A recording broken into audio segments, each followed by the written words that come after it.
Və bir dənə də gecə var. O gecənin adı Leylətur Rəğaibdir. O adı o gecəyə mələklər verib. Gecə bir dənə də namaz var. O namazı sizə deyirəm, 12 rükət namazdır. O da inşallah qeyd olunur. Mən necə qılınacaq baxarsınız, çox çətin deyil.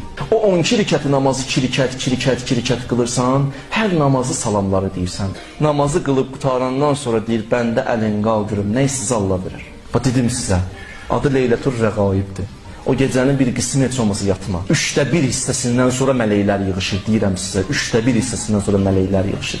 O anlar dua elə, o anlar hacəti istə, Allahla razın yaz elə, münacat elə. Gör Allah sənə nələr verəcək.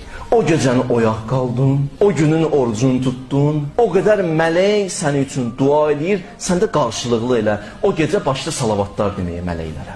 Namaz qıl, dualar elə. Əhl-i Beytə hədiyyə namazları qıl, Peyğəmbərə hədiyyə namazı qıl.